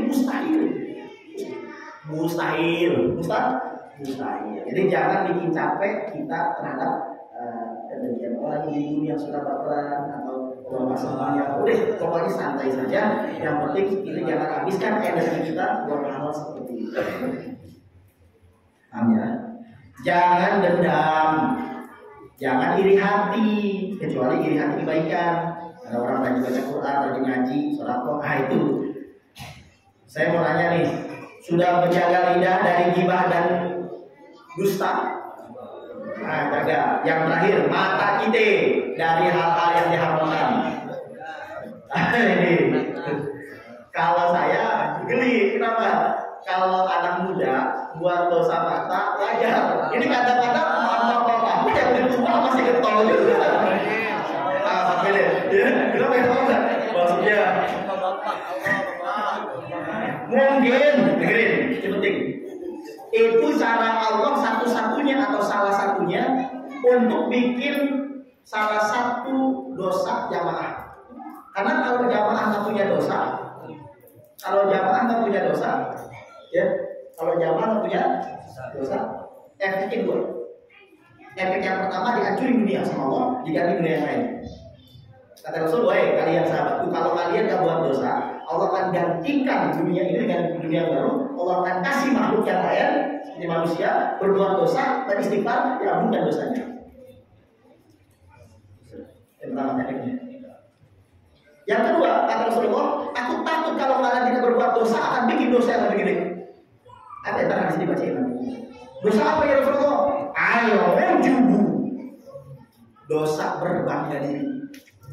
Lalu terus ada misalkan siapa di sini? Contoh Ustaz Rifaldi. Ada Ustaz Rifaldi. Ustaz, Anda mau jujur sama antum. Kenapa ya? Anda nggak pernah ninggalin sholat lima waktu. Haji penting. Betul nih dari dulu. Ustaz. Ramadan nggak pernah. Haji. Sholat Jumat itu nggak merasa. Udah harus aja. Nanti dosa berzina enggak Ustaz. Mabuk enggak Ustaz. Dosa besar apa itu yang 36? Kata Syekh Zakaria Al-Ansari ada 30 dosa besar. Enggak pernah sakit dulu. Oke, yang kecil dosa mata ada anak saya. Enggak pernah sakit ada benar-benar kuasai mata anak. Jujur ente benar Ustaz dari itu. Telinga ente anak udah tutup telinga beneran Ustaz. Barang sunat barang enggak Ustaz ada enggak pernah. Kemaluan mungkin apa gitu. Oh enggak Ustaz. Meskipun anak belum kawin anak enggak suka istimewa Ustaz. Tangan enggak suka pakai peleng gitu. Kaki enggak, hati ente alhamdulillah hati selamat. Benar iya. Terus ini mau ngapain nanya apa nih? Ada istighfar tak? Iya. Ada bingung istighfar apa? Nah itu istighfar atas ujungnya ente. Itu dosa gak punya dosa. Iya nih. Ustaz ada mau nanya karena istighfar apa ya? Astagfirullahaladzim. Anda tidak tahu dosa apa Ustaz? Anda punya dosa. Dari situ pancing. Ketika kita mengatakan dalam hati, saya bingung harus dosa istighfar apa yang saya buat. Itu sering kepancing para wali. Para wali sering kepancing di hatinya, makanya mereka harus berbuat dosa para wali. Cuma jangan ditiru dosanya. Para wali harus berbuat dosa wajib. Kalau tidak, maka dia akan ujub, akan berbangga diri saya tidak pernah berbuat dosa. Cuma setahu kita para wali tidak pernah melakukan dosa besar atau pernah api. Ya, banyak dosa saya tadi ngeliat cewek dikit gitu. Dosa juga kalau nggak begitu kata Imam Hasan Basri, kalau tidak ada orang berbuat dosa akan berjalan. Ya firmanku. Orang-orang akan terbang di alam malakut. Kalau orang tidak berbuat dosa, orang akan bisa terbang sebagai alam malakut. Orang-orang habis insun ke malakut itu boleh alam malakut alam yang kedua. Belum meninggal bisa. Artinya bisa pindah ruang dan waktu di alam malakut. Enak kan, kalau dia pindah-pindah gitu, bingung itu jin malaikat itu. Makanya dosa biar menghalangi kita, mensekat kita, jangan buru-buru masuk ke alam malakut.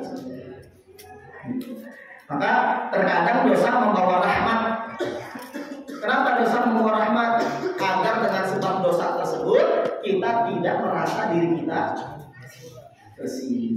Gitu. Makanya itulah kenapa sebagian para wali dulunya melakukan suatu perbuatan yang dosa.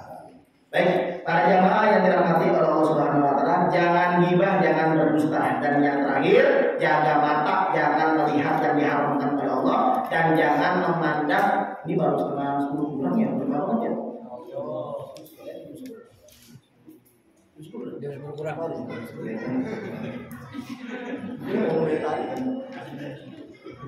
Ya.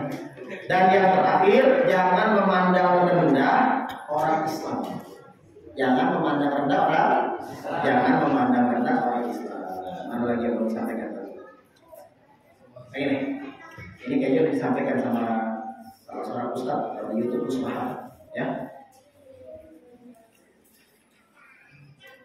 Di dalam kitab Futhul Qulub karangan Syekh Abu Thalib Al-Makki, ada seorang Arab Badui nanya ke Rasulullah, "Ya Rasulullah, man li hisab al-khalqi?"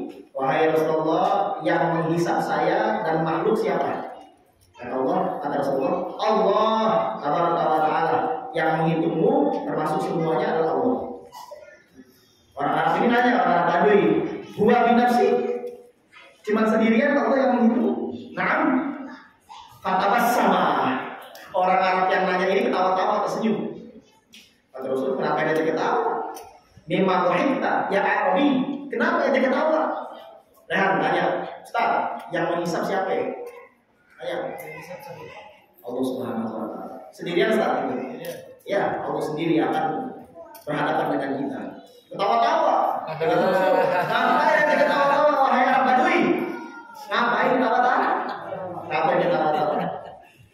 Kata Arab ini Arab Badui, innal karima idza qadara wa idza hasaba samaha. Kalau Allah yang menghitung jangankan Allah. Orang yang dermawan saja, orang yang baik hati, kalau kita bikin kesalahan diampunkan, apalagi Allah Subhanahu wa taala. Saya tenang kalau yang menghitungnya Allah. Kalau yang menghitungnya Jibril, Mikail, Israfil atau Israfil, saya deg-degan. Kenapa? Karena dia bukan Tuhan yang Maha Pengasih.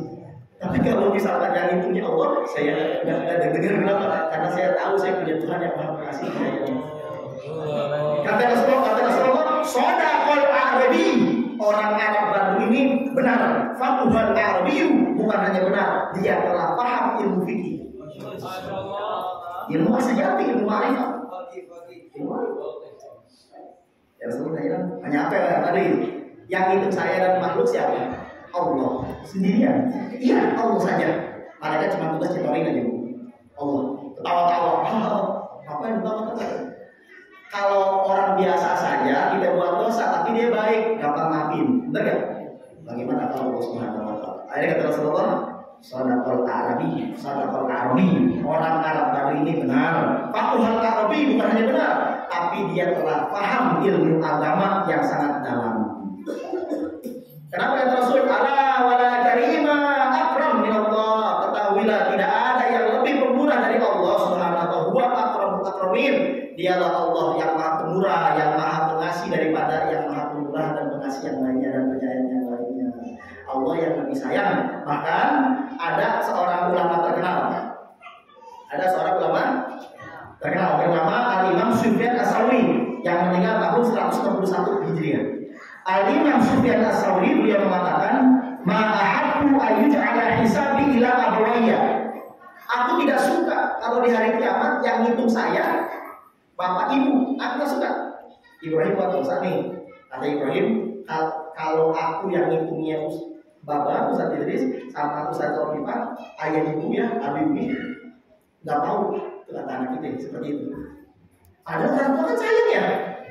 Kalau kita buat salah masa dia megang terus sampai pukulan sampai gimana kan? Kecuali orang lain ya. Kata Imam Sufyan As-Tsauri, saya nggak suka kalau di hari kiamat nanti yang menghisap saya orang tua. Li'anni a'lamu anna Allah ta'ala arhamu bi minhuma. Karena aku mengetahui Allah lebih sayang kepadaku daripada orang tua. Kalau orang tua aja, anak buah saya kan nggak mungkin digergaji.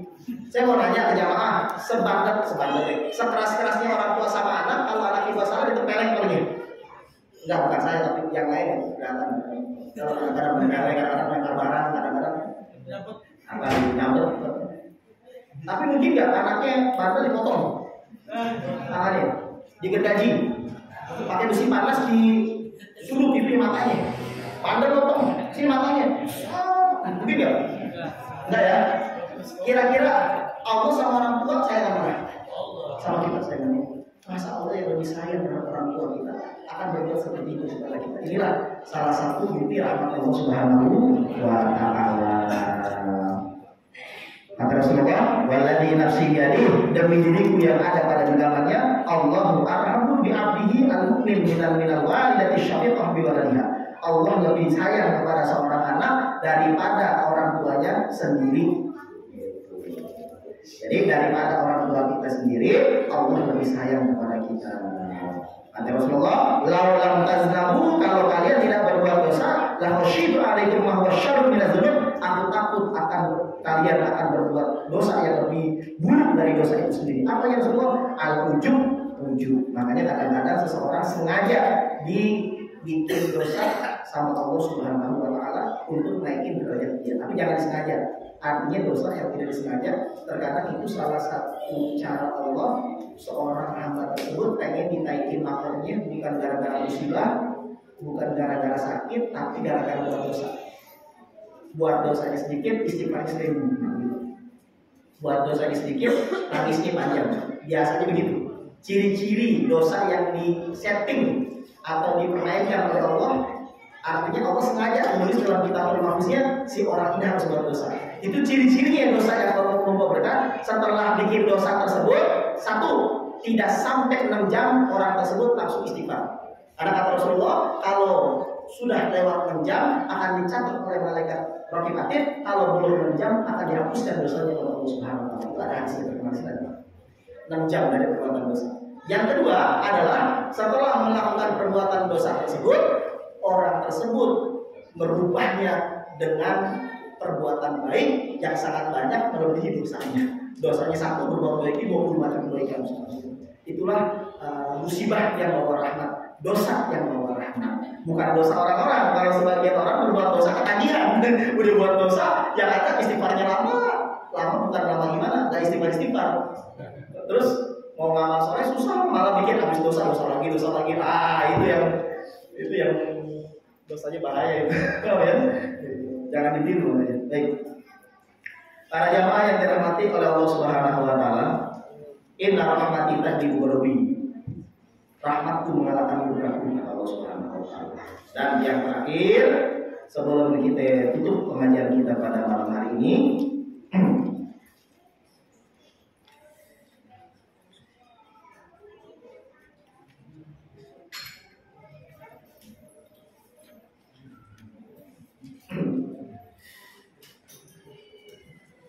tadi udah ceritanya udah ya.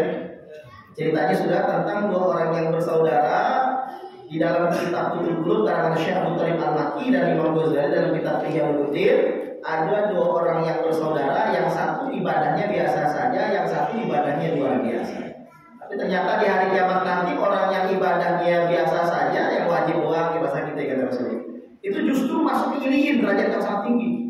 Justru saudaranya yang ibadahnya banyak lebih rendah. Kata orang tersebut, kenapa seperti ini ya Allah? Innahu kana yas'alu fid dunya darajat a'la. Orang tersebut minta kepada saya derajat yang tinggi semasa hidup di dunia. Sedangkan kamu tas'ala najah minan nar, hanya meminta selamat dari neraka. Fa'ataitu kullu 'abdin su'lah. Aku kasih setiap orang tergantung apa yang dia minta. Karena kamu minta hanya selamat dari neraka, ya sudah saya selamatkan neraka, ditambahnya derajat surga yang paling rendah ini. Ya Allah, selamatkanlah aku dari neraka. Ini cuma neraka ya, dari paling rendah aja itu. Paling rendah. Ya Allah, ibadahku biasa saja, cuma yang wajib karena Allah dosa. Sebenarnya aku tak pantas untuk berada di surga ya. Tapi dengan rahmatmu, mudah-mudahan masukkanlah aku ke surga Firdaus. Amin. Jangan-jangan yang tadi sahabat dari neraka doang, enggak ya? Firdaus bersama Rasulullah, bersama ini dalam hati.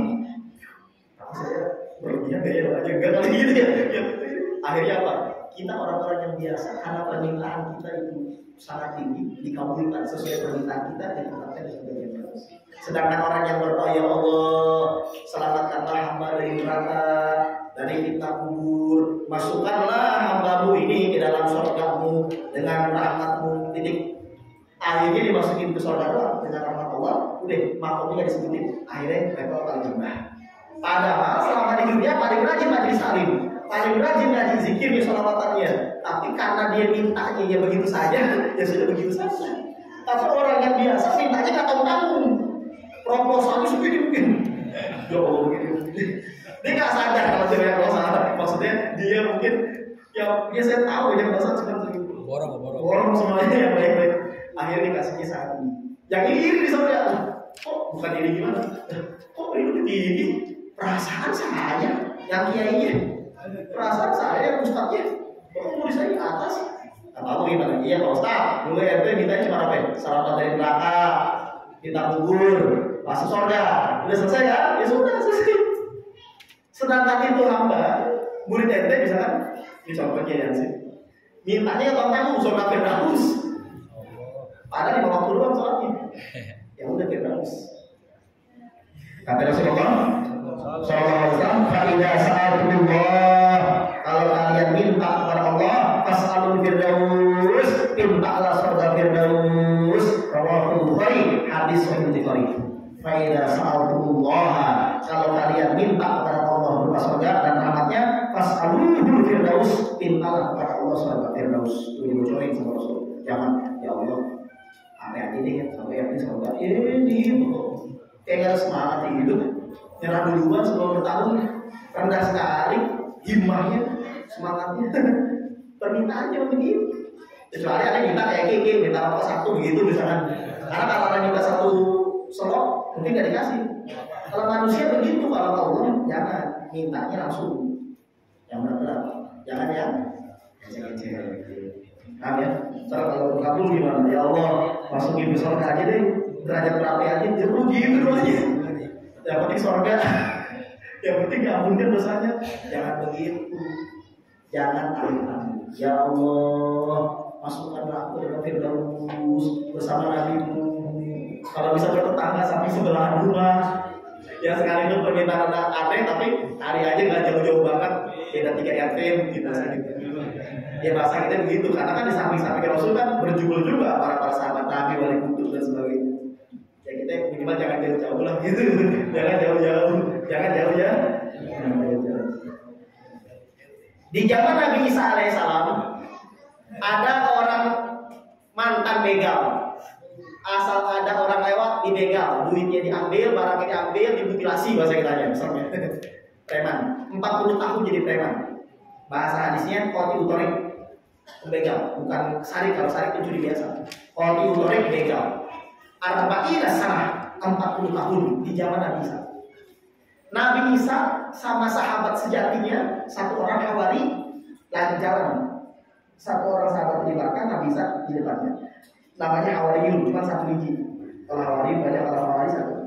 Orang yang begal pengen ikut jalan doang, pengen ikut jalan, pengen ikut ngaji mungkin bahasa kitanya. Cuma merasa tidak pantas. Aduh, saya kan orang ini kan berdosa besar. Mantan begal 40 tahun. Saya pantas saya ikutin belakang aja deh. Ikut tuh Nabi Isa, orang Hawari, sama orang yang mantan begal 40 tahun di belakang jalan. Sahabatnya Nabi Isa alaihissalam merasa ada yang ikutin, pas dilihat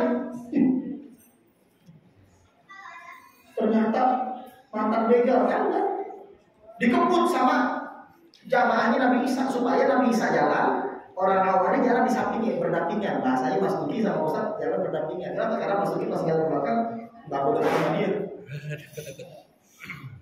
Akhirnya orang yang mantan begal tertinggal, tapi di belakang sendirian Nabi Isa berjalan sangat berjalan. Allah wahyukan ke Nabi Isa, wahai Isa, mulai sekarang saya hapuskan keduanya. Maksudnya apa ya Allah? Saya hapuskan keduanya. Amal kebaikan sahabat kamu saya hapuskan karena ujungnya sombongnya, dan dosa yang di belakang kamu sekarang jadi Hawari sahabat sejatimu, dan dosa perbuatannya saya hapuskan. Akhirnya diusir oleh Nabi Isa. Lo pernah mundur belakang di mati depan. Itu posisi. Panjang lah hadis dibaca semua nggak cukup begitu ya satu. Panjang, saya tadi bilang sama istri ini dibaca di hadis semua. Panjang kan nih gitu. Kita kalau yang kami ngajinya dibaca aja. Jadi hadis kutul dalam kitab kutul ini ada Abu Thalib Al-Makki. Luar biasa ya. Masukin jalan. Berdosa. Cuma begitu doang. Saya hapuskan ibadah kamu. Karena dosa sombong kamu. Nah, maka kita tanpa sadar kalau ada, tapi nggak ada sih sombong sih. Amin. Kalau ada ustaz nih, nanti nggak mau ketemu dengan orang berdosa. Tapi misalkan contoh siapa yang syekh tidak boleh dekat, ada kesenjangan perbedaan. Oh kita orang yang ini, kamu tidak boleh gabung sama kita. Masya Allah. Itu detik itu juga saya yakin ibadahnya diudeskan ke Allah. Dihancurkan, justru orang yang merasa hina di hadapan Allah karena dosanya diangkat derajat.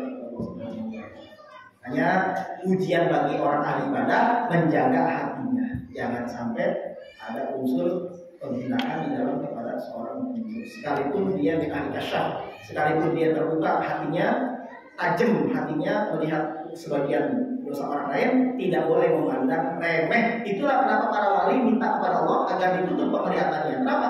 Supaya tidak ada unsur penyepelean. Takut kalau itu justru membawa kepada fitnah. Maksudnya kalau kita kan sebaliknya pengen tahu ayat orang lain, pengen tahu dosa orang. Nah, kalau mereka sebaliknya tidak pengen tahu dosa orang. Nah, baik. Para jamaah yang dirahmati oleh Allah Subhanahu wa taala.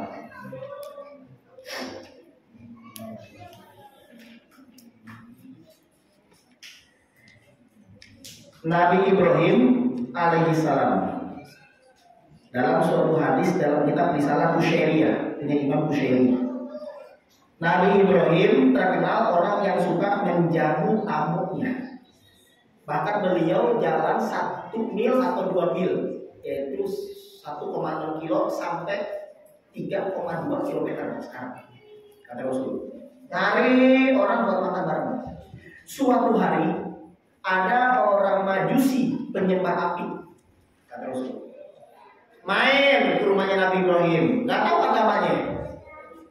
Pas minta makan bilang seperti ini, wahai Nabi Ibrahim, saya orang Majusi. Kaget, wah, terus ngapain? Penyembah api, bukan Allah, bukan tauhid Islam, bukan. Minta makan, minta berteduh di rumahmu sebentar. Enggak, kata Nabi Ibrahim. Enggak. Aslamta, kalau kamu masuk Islam, saya akan jamu kamu sebagai tamu. Famarrol Majusi, orang penyembah api ini jalan karena nggak mau tidak mau masuk Islam karena dia cuma minta makan. Kata Nabi Ibrahim, kalau masuk Islam nanti ada kasih makan. Kalau nggak masuk Islam nggak mau ini. Jalan tuh orang Majusi. Ya udah deh, nggak ada yang pabrik jalan. Ditegur oleh Allah Nabi Ibrahim. Ya Ibrahim, wahai Ibrahim alaihissalam, lam tut'imhu, kau tidak mau kasih dia makan, illa bitaghyiri dinihi, kecuali dengan syarat dia harus berubah agamanya. Wa nahnu min sab'ina sanah nut'imuhu. Saya Allah Subhanahu wa taala 70 tahun, karena usianya 70 tahun. 70 tahun yang lalu sampai hari ini memberi dia makan. Ala kufrihi, padahal dia kafir. Falau adaftahu lailatan mada kana alaih. Kalau kau cuma ngasih makan dia satu harinya, tidak ada artinya sama 70 tahunnya saya kasih makan dia. Kenapa hanya gara-gara beda agama kau tidak mau kasih makan dia? Maka Ibrahim menyusul itu rasa apa? Al-Majusi berjawab lari di belakangnya. Al-Majusi sini. Para dah boleh, kau kasih makan. Setelah makan nanya, Ibrahim mau nanya nih, nanya apa? Masalah, fima adalah apa sebabnya kau berubah pikiranmu? Saya diusir tadi dengan syarat masuk Islam, saya nggak tahu. Oh, udah jauh, angin gini. Apa sebabnya? Diceritain, nazar darah yang diceritain. Begini saya tegur sama Allah, 70 tahun mama ini api Majusi, saya kasih makan. Kamu satu hari doang. Allah bilang begitu, ya, Tuhan kamu ya, harga dari ini, harga dari ini. Seperti ini Tuhanmu melakukan dengan aku. Nah, alim alaiya Islam, ajarkan kepada Islam. Coba tahu. 2 tahun kasih makan aku. Masa kita satu hari doang kamu tegur Nabi Ibrahim. Jadi Allah saja baik kepada orang kafir, masa kepada orang Islam bukannya Rasul Allah tidak baik. Jangan kita kecewa kalau pernah melakukan dosa, masih banyak kesempatan. Yang salah yang tidak mau berusaha menjadi baik.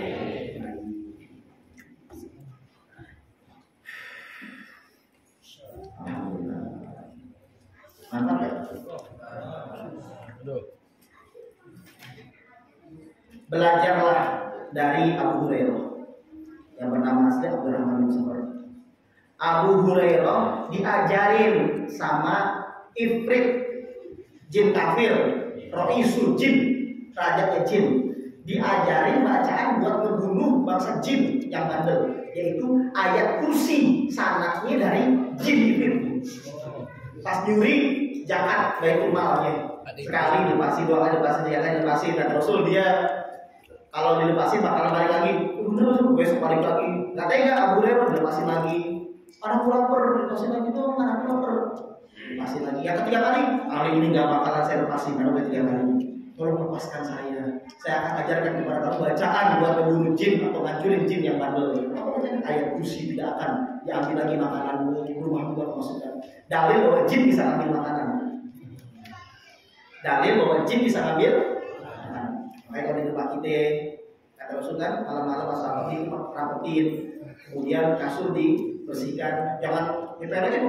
Oh jin juga ditutup, ini bisa pusing. Ya gitu, kalau kita tutup Bismillah, meskipun bisa lewat bolong-bolongan jadi nggak bisa, jadi kayak ada pagar.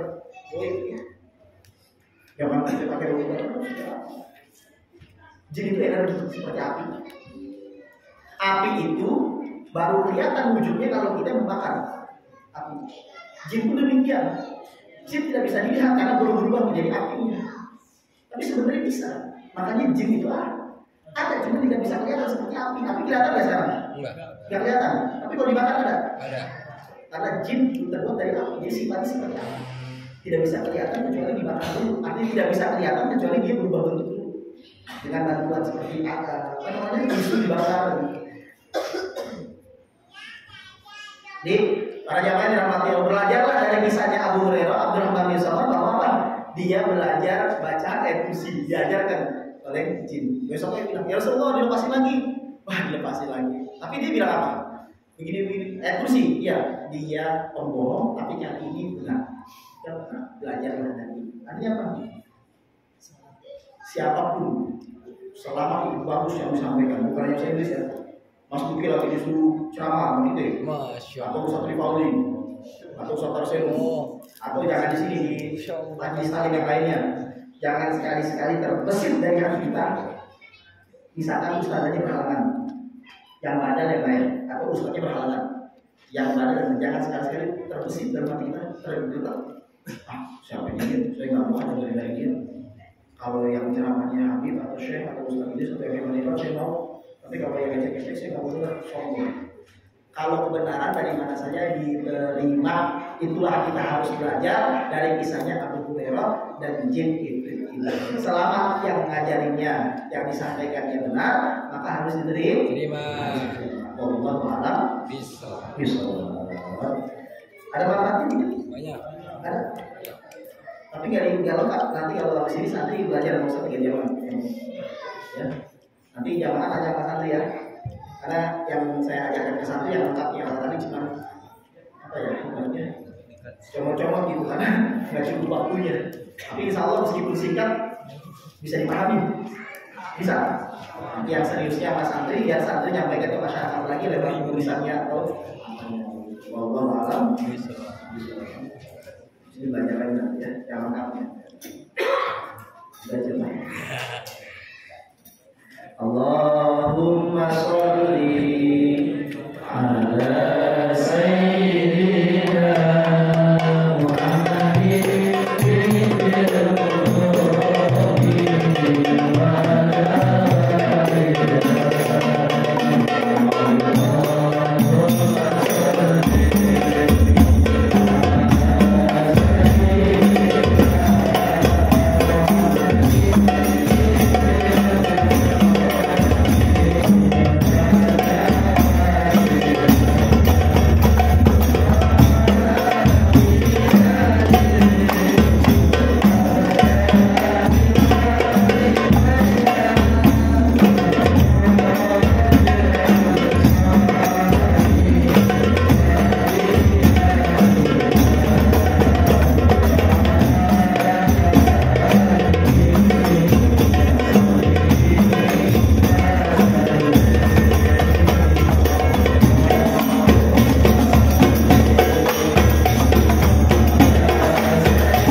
Allahumma salli wa sallim wa barik alaihi ya banil Mustafa.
Ya Rabbana a'tarafna bi'annana tarafna wa annana asrafna ala dha'ashna fatub alaina tawbah nasib likulli awbah wastur lana awrati wa amin rawati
warahmatullahi wabarakatuh. Jami'ul mu'minin wal mu'minat wal muslimin wal muslimat wal ahya'i minhum ya rabbana wa ahwalana fi dzalika firdaus ya rabbana ya rabbana wa ahwalana fi dzalika firdaus ya rabbana wa ahwalana fi dzalika firdaus ya rabbana la hawla wa la quwwata illa billahi al-'aliyyil 'azhim. Rabbana tuzigh qulubana ba'da idh hadaytana wa hab lana min ladunka rahmatan innaka antal wahhab.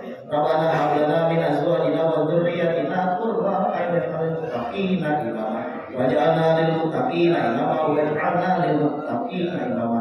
Rabbana atina fid dunya hasanah wa fil akhirati hasanah wa qina adzabannar. Sallallahu ala sayyidina Muhammad wa alihi wa sahbihi wasallam. Subhana rabbika rabbil izzati amma yasifun wa salamun 'alal mursalin walhamdulillahi rabbil alamin. Informasi sedikit, mulai minggu depan insya Allah kita mulai pengajiannya jam 8:15 atau jam 8 pas. Jadi tahlinya agak dimajukan dan salawatnya agak dimajukan agar selesainya tidak sampai setengah 11 sampai jam 7. Caranya seperti itu. Jadi para jemaah nanti lebih dipercepat dan sampai insya Allah ya. Mudah-mudahan mulai dari Rabu dan depan kita mulai tahlinya jam